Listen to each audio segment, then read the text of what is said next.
of the tenants. He then began to tell the people the following parable. A man planted a vineyard, leased it to tenant farmers, and went away for a long time.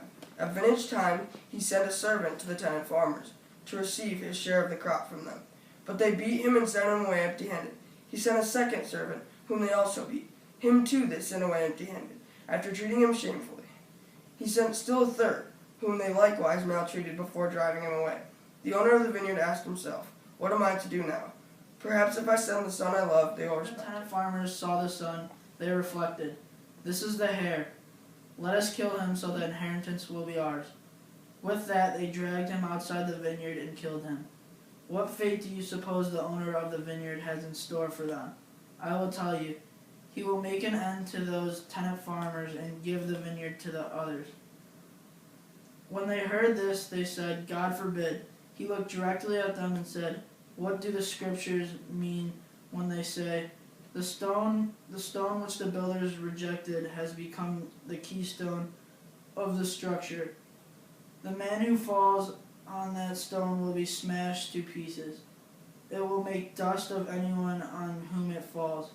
At these words the scribes and high priests tried to get their hands on him, but they were afraid of the people.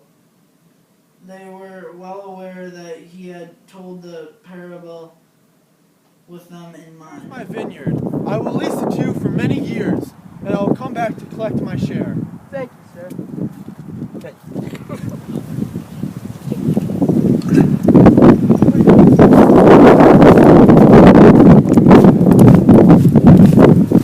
My master has sent me to collect his share from the vineyard.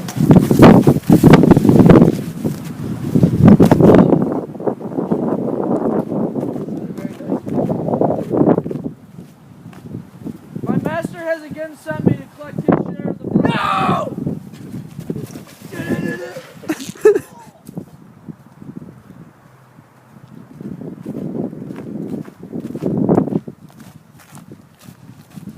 My master has grown tired and has now sent me, his greatest servant, to collect his share. No! What? This is madness! No, this is the vineyard!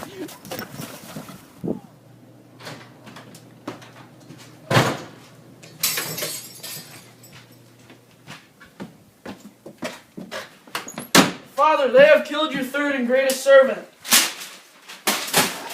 What do I do?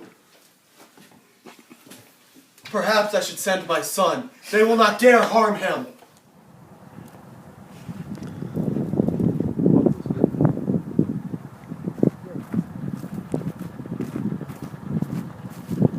Hello, my father has sent me, his son, to collect his share. What shall we do? He's the heir of the land. If we kill him, it's ours.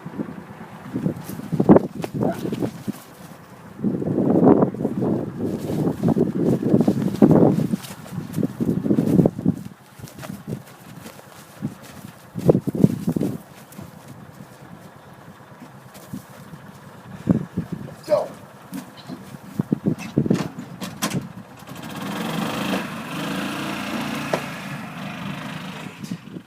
9, 10. Oh, hey, didn't see you there. My name's Tucker Benedict, and I played the father in the tenant farmers in the vineyard. There were several themes in this. The first was abusing trust. The father gave the tenant farmers his land with no restrictions on it except that he had to pay, and they abused his trust.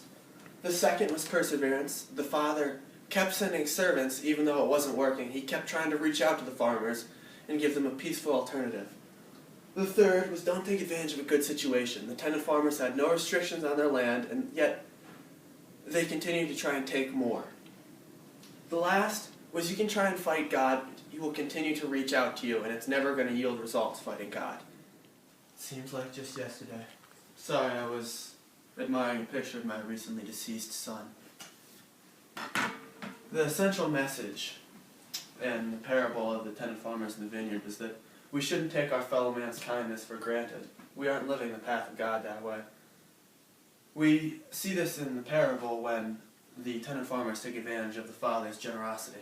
3 servants and the son, Andrew Romanoli.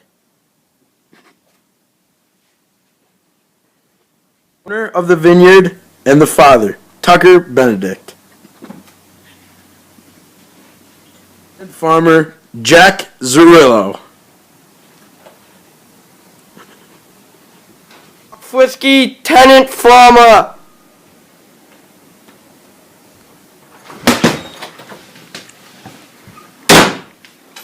Father, they have killed your third and greatest servant. No! What did I do? Maybe I should send my beloved son. They will not harm him.